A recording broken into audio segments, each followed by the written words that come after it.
fazer o caminho de volta e chegar em Jerusalém, ser preso e então dali ser levado a Roma para morrer por amor a Jesus Cristo.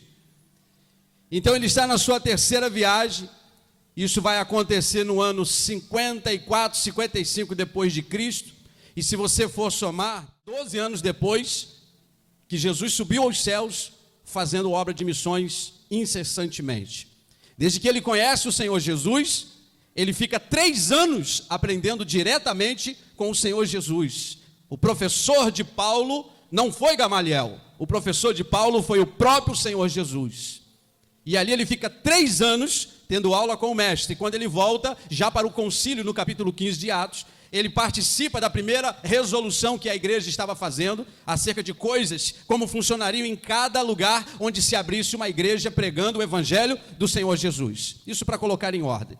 A partir do capítulo 15, no 16, ele vai na sua primeira viagem, e ele passa por muitos lugares. Um desses lugares é a Macedônia. E se você for ver direitinho, ele teve problemas quando passou pela Macedônia. Que problemas foram esses, pastor? Não sei se você vai lembrar, lá em Atos 16 está escrito que ele expulsou um espírito de adivinhação de uma jovem. Aquela mulher dava muitos lucros para os comerciantes da cidade, que acabavam usando a vida daquela jovem para enriquecer. Então ela vem atrás dele, caçoando, zombando deles. Esses homens são verdadeiros homens de Deus. E Paulo não faz questão de elogio algum, ele está percebendo aquilo, de repente ele vira e fala para sair dela o que estava fazendo essa chocarrice. E o que vai acontecer? A menina liberta, perdeu então o lucro de todos os comerciantes. Porque esse é o Jesus que dá prejuízo na Souza Cruz, dá prejuízo na Brahma, dá prejuízo na Antártica. Esse é o Jesus que dá prejuízo. A única vez que Jesus dá prejuízo é para toda essa gente que ainda ganha com espíritos que viciam pessoas a viverem sempre em droga. Mas ele não deixou que esses problemas impedissem ele de voltar, porque ele também teve sucessos por ali. Muito antes dele libertar esta jovem, ele vai pregando o evangelho, e como um costume de oração que ele tinha, ele procurou um lugar mais tranquilo, chegou na praia. Chegou lá na praia, tinha uma mulher que era uma empresária do tempo, uma comerciante, ela vendia púrpura, e o nome dela era Lídia, e ela estava ali, e Paulo já estava orando, e ele percebeu, esta mulher pode ser um grande canal de bênção para essa cidade, e ele então prega o evangelho para ela, ela recebe Jesus, então ele batiza essa mulher, e então o evangelho começa a espalhar. Ele pensou, fomos castigados, mas aqui também ganhamos almas. Então eu não vou deixar que a parte escura, a parte das trevas, seja maior do que a parte da luz. Muitas vezes a gente deixa de fazer a obra de Deus porque nós tivemos experiências, algumas boas e outras ruins. E aí muita gente está parado na igreja porque está colocando mais em cash, está dando mais valor aquelas coisas ruins que aconteceram. Sabe, pastor, eu cantava, eu ministrava, eu era usado pela misericórdia do Senhor, mas sabe, hoje eu estou parado. E por quê? Porque lá eu recebi uma palavra, lá fizeram isso, lá puxaram o meu tapete. Sim, irmãos, coisas difíceis acontecem, e isso acontece mais naturalmente do que você imagina. Não era para acontecer dentro da casa de Deus, mas a igreja, ela não está isenta da sociedade, ela é formada por pessoas que foram tiradas desta sociedade. Então em toda a igreja tem gente de caráter, tem gente boa, tem gente honesta, tem gente que quer o seu bem, mas em toda a igreja tem gente ruim, tem gente que quer o seu mal, tem gente que vai fazer fofoca da sua vida, tem gente que vai puxar o seu tapete, sim ou não? Com a experiência de sucesso na frente daquela que talvez por alguns seria de fracasso, e que não foi. Então ele, nessa terceira viagem, isso foi na primeira, nessa terceira viagem ele volta à Macedônia, e ele passa pela Grécia, ele passa pela Ásia, ele passa pela... Quando ele está nessa terceira viagem, ele tem uma outra preocupação. Ele falou, agora eu vou voltar vendo como estão as igrejas que foram estabelecidas, e eu vou em cada um desses lugares formar liderança. Olha a visão do apóstolo, do missionário, esse homem de Deus chamado Paulo de Tarso, o antigo Saulo. Ele formou lideranças. Você vai ver aqui comigo, nesse capítulo 20, no versículo 4, que ele tinha uns ajudantes top, irmãos. Aqui, no versículo 4 desse capítulo 20. E acompanhou até a Ásia, só para ter, só nome bonito, que era de Bereia. E dos de Tessalônica eram Aristarco, Segundo e Gaio, que era de Derbe, e Timóteo, e também aqueles da Ásia. Tinha Tíquico e Trófimo, 7 homens. ele falou: em cada lugar que eu voltar, eu vou deixar um de vocês para dar continuidade à obra que eu comecei aqui. Mas Paulo, você vai estar sempre conosco. Não, eu sei qual é o meu destino. Eu vou parar em Roma e vou morrer lá. O curso que eu tiver aqui, eu ainda tenho uns 20 minutos para falar. Escute bem, quando a igreja entender a sua missão, a vida cristã ganhará mais propósito do que aplausos. Tem muita gente também que não faz a obra de Deus porque ninguém aplaudiu. O evangelho não é para a gente pregar e ser aplaudido, até mesmo porque a mensagem do evangelho difere de todas as religiões da face da terra, porque ela começa com uma grande renúncia. O evangelho, aquele que prega, ele vai caminhar sempre na contramão. Ele nunca vai estar indo de acordo com as falácias que este mundo e até muitas igrejas estão pregando. O verdadeiro evangelho vai confrontar as pessoas, vai fazê-las chorar, mas não é de remorso, é de tristeza pelo seu pecado. O problema de muitas igrejas, o problema em muitos púlpitos, é que deterioraram a mensagem do evangelho. Hoje pode-se dizer que há um evangelho líquido, um evangelho que foi diluído, ele está disperso, ele já não promove o efeito para o qual foi destinado, porque para seguir Jesus, irmãos, ele mesmo disse: quem quer me seguir, negue-se a si mesmo, tome cada dia a sua cruz, e aí depois me segue. Mas a gente vem hoje à igreja e já começa a seguir Jesus. Aí você crente nessa igreja, posso? Amém, pode. É só você pegar um envelope, dar uma boa oferta, participar dos cultos, ninguém vai te perturbar. Aí não tem negação, não tem renúncia, não tem mudança, não tem transformação. E um evangelho que não me transforma, também é um evangelho que não me salva. Diz que ligado eu pelo Espírito, estou indo para Jerusalém, não sabendo o que lá há de me acontecer, senão o que o Espírito Santo de cidade em cidade me revela, dizendo que me esperam lá prisões e tribulações. Mas de nada eu faço questão e nem tenho a minha vida por preciosa, contanto que cumpra com alegria a minha carreira e o ministério que recebi do Senhor Jesus, para dar testemunho do evangelho da graça de Deus. Quando a igreja entender a sua missão, como Paulo entendeu, a vida cristã vai ganhar mais propósito do que aplausos. Esta é a verdade central desta mensagem. Apóstolo Paulo, antes de partir, nessa leitura que nós fizemos, a partir do versículo 7, ele se reúne com os seus discípulos. Diz aqui o texto, no versículo 7, que era o primeiro dia da semana. Eu gastaria muito tempo para explicar a história do porquê é segunda-feira, terça-feira, quarta-feira. Então ficamos com o primeiro dia da semana, é o domingo, ok? E ficamos por aí. E também, nesse primeiro dia da semana, era o dia do partir do pão, que nós chamamos hoje de ceia do Senhor Jesus. Então ele falou assim: eu estou quase de partida, eu vou retornar para Jerusalém, vou voltar de ponto em ponto, deixando uma liderança para continuar a obra. Tem gente boa comigo, tem gente que eu posso confiar, eu vou deixar cada um deles, mas antes eu quero ir com o coração cheio da presença de Deus. Como você vai fazer isso, apóstolo Paulo?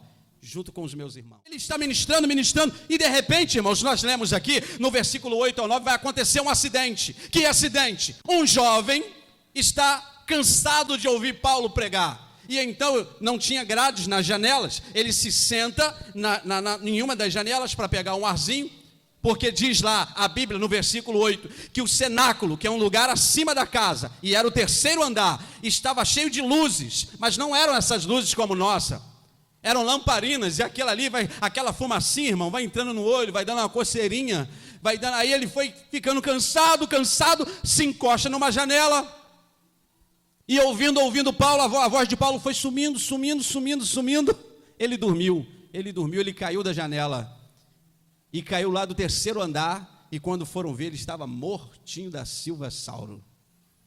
Morreu, irmãos. Eu preciso ser coerente com o que eu prego. Paulo desceu, abraçou o morto e declarou vida. Ao descer, ele declara humildade. O apóstolo desceu, irmãos, olha. O apóstolo desceu, e às vezes eu não desço dos meus conceitos para pedir um perdão a um irmão, uma irmã, para acertar umas arestas. janelas particulares, porque está ficando com sono na presença de Deus. Eu não estou falando desse sono físico, do nosso cansaço natural. Teve gente que até trabalhou hoje, deve estar com o corpo cansado.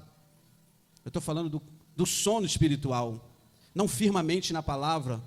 Aí vai ouvindo a palavra, parece que a palavra vai sendo uma canção de ninar, e vai para lá e vai para cá, ele vai fechando os olhinhos espirituais, e já não ouve mais. Não adianta ter luz, não adianta ter palavra, não adianta ter pessoas, não adianta ser o apóstolo Paulo pregando. O sono pegou, ele caiu e morreu. Foram lá e voltaram e disseram: Paulo, aconteceu um acidente grave. Enquanto você pregava, o jovem Eutico, e Eutico, irmão, significa afortunado, feliz. O feliz se tornou infeliz. Por quê? Porque ele caiu e morreu. Aí ficaram olhando para Paulo. E agora? Vamos ver o que ele vai fazer. A Bíblia vai dizer que Paulo, ele vai ter que ser coerente com o que ele estava pregando nesse dia que ele ia ministrar a ceia. Ele desceu os 3 andares. Grava essa palavra, diga: Paulo desceu. Ele olhou o garoto morto. Ele abraçou o morto, diga: ele abraçou. E aí ele liberou uma palavra e falou: o rapaz vive, vamos voltar para a celebração. Não, Paulo, o rapaz está morto, tem que avisar os pais. Ele morreu para a celebração. A tua missão acabou. Não, a missão não para. A missão continua. Mesmo que lá fora as pessoas ainda estejam mortas, a missão da igreja continua. Ela não para. Eu sei, tem gente na sua família que está morto espiritualmente. Eu sei, eu já perdi entes queridos que estavam em caminhos tortuosos, que infelizmente não vamos nos encontrar quando Cristo vier buscar a sua amada igreja. Mas a obra não para. A obra continua. E Paulo sobe e fala: vem todos comigo, deixa o rapaz aí, porque eu preciso ser coerente com o que eu estava. Qual era a mensagem de Paulo? Era o primeiro dia da semana e era a ministração do partir do pão, da ceia. A ceia fala de vida. Como é que ele ia descer e declarar a morte? Ele falou: não, ninguém morreu aqui. Ele vive. Ele está vivo. Vamos subir, que ele está vivo. Talvez o que falta dentro de um campo missionário particular, chamado família, chamado vizinhança, chamado amigos, chamado colegas de trabalho, falta a gente olhar para essa gente morta que está ao nosso lado e declarar mais vida sobre a vida deles. E declarar: não, eles não estão mortos, não, eles vivem, porque eu preciso ser coerente com o que eu estou pregando. Se eu estou pregando sobre vida, então eu vou declarar. Paulo foi humilde, abraçou o morto, declarou vida. Aí ele subiu e falou: vamos continuar? Por que vamos continuar, Paulo? Por que é que Paulo não parou a liturgia do culto se o rapaz estava morto? Será que ele foi insensível? Está fazendo isso porque não é da família dele, porque não é um parente, porque não é alguém chegado, por isso que ele está lá deixando o morto lá embaixo. O rapaz está lá. Imagina quantos pensamentos ficaram divididos naquele cenáculo depois que voltaram, porque ele levou a prática da palavra até amanhecer, irmãos. Se até meia-noite já estava o pessoal dormindo pelas janelas, imagina até o amanhecer. E ele foi falando e ministrando, provavelmente ministrou a ceia, celebrou a ceia com os irmãos, partiu o pão, tomou o cálice. E Eutico está lá fora. Ele não parou a liturgia porque ele ministrou o que ele recebeu do próprio Senhor Jesus. A ceia de Jesus fala da vida de Jesus. Aquele que morreu por nós, morreu para que tivéssemos vida e vida abundante. Amém, igreja? Vida abundante. É Mateus 26, é Lucas 22, é Marcos, e também tem 1 Coríntios, não é isso? A última ceia de Jesus. E talvez você já saiba do que eu vou falar, mas eu quero dizer aqui que havia na liturgia da Páscoa judaica, porque a ceia aconteceu dentro da Páscoa judaica.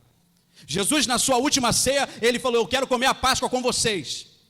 Alguns discípulos foram lá e prepararam o lugar, e chegou, ele estava com eles lá reunidos, falou: Brom, agora vamos começar a celebração da Páscoa judaica. Até então tinha sido normal, porque foi assim no primeiro ano de ministério de Jesus, no segundo ano e no terceiro ano. Agora ele vai fazer sua última celebração, porque ali ele vai ter que morrer. Ele sabe disso e ele vai então deixar um ensinamento. Na Páscoa judaica haviam 4 cálices durante a ministração, durante aquela celebração da Páscoa. Você vai lembrar comigo que lá em Êxodo 12 foi instituída a Páscoa judaica, em celebração à libertação do povo de Israel saindo do Egito e dos domínios de Faraó. Então ali havia uma sequência de coisas que deveriam ser feitas. Tinha que ter um cordeiro assado, tinha que ter ervas amargas, tinha que ter pães sem fermento e tinha que ter o cálice. Mas esse cálice tinha 4 momentos que se tomava o cálice do vinho naquela hora. O primeiro cálice se chamava Kiddush. E esse cálice, ele era assim: o anfitrião, que no caso ali era Jesus, muito provavelmente ele fez uma oração para começar a Páscoa judaica. Depois ele santificou os elementos que estavam ali, todos, o pão, o cordeiro, as ervas, ele santificou. E aí então ele pegava ervas amargas, partia e dava a cada um daqueles que estavam ali. E eles comiam as ervas amargas, lembrando do tempo de dificuldade que foi no Egito. E então era liberado o primeiro cálice, o quidush. E eles tomavam. Então ele, partindo para o segundo cálice, que se chama Magid, ele lê agora Êxodo 14, para nós é Êxodo 14, ele tinha que mencionar, ele tinha que citar, que é a parte que eles saem, atravessam o Mar Vermelho, e o exército de Faraó morre debaixo daquelas águas, e eles chegam do outro lado cantando o hino da vitória. E então, esse segundo cálice, eles liam Êxodo 14, explicava sobre toda essa libertação, e começava a cantar o Halel. O Halel é do Salmo 113 em diante. Para a gente está escrito como salmos, mas eram canções, orações cantadas. E o primeiro deles era o Salmo 113. Aí ele dava o segundo cálice, o pessoal bebia. No terceiro cálice, que era o chamado Barak, ou o cálice da bênção, eles pegavam o cordeiro assado, partiam, comiam o cordeiro assado e comia junto com os pães sem fermento. E então ele dava o terceiro cálice. Aí tinha o quarto cálice, o quarto e último para terminar a cerimônia da Páscoa judaica. O que vai acontecer? Esse cálice se chama Nishlen, ou no grego mais conhecido, Tetelestai, que aí você lembra que significa o cálice da consumação. E então, o que ele vai fazer? Ele pega esse cálice, ele levanta o cálice e fala: gente, esse cálice aqui agora vai representar algo. Ele vai representar o meu sangue, que vai perdoar os pecados, porque é o sangue da nova. Pai, se possível for, passe de mim, que cálice? O quarto cálice, que era o da consumação, mas ele falou: mas que seja feita a tua vontade e não a minha. Ele vai fazer isso por 3 vezes. Ele está tão aflito, o seu coração está batendo tão rápido, que ele começa a suar gotas de sangue. E ele começa a se entristecer, e ele começa a ficar preocupado demais, porque ele está vendo como ele vai morrer, e ele vai ter que passar por aquilo tudo. E então, ele é preso, julgado, condenado e crucificado. Quando Jesus está na cruz, qual é a última palavra que ele diz lá? Tetelestai. Ele falou: agora sim, o quarto cálice foi consumado. A ceia não terminou lá no final da Páscoa. O plano da salvação foi consumado na cruz, em que o nosso Senhor Jesus, por amor a nós, veio em missão a essa terra. Deus só teve um filho e fez dele um missionário. E Jesus vem à terra para morrer por mim e por você. E lá na cruz ele fala: gente, o quarto cálice é esse, Tetelestai. Está consumado, a dívida está paga, não há mais condenação, não há mais nada. Eu consumei o plano de salvação. Eu sou o plano perfeito de salvação da parte do meu Pai. E esse cálice é o cálice que promove a vida. Entende agora porque Paulo, ele não podia parar aquela celebração? Tem muita gente parando o que está fazendo na casa de Deus, na obra de Deus, por coisas que estão acontecendo lá fora. Está morrendo alguma coisa ao seu redor e ele está parando. Morreu alguma coisa no emprego, morreu uma esperança, morreu uma expectativa, morreu uma alegria, morreu um relacionamento. Aí estão parando. Não estamos sendo coerentes com aquilo que pregamos.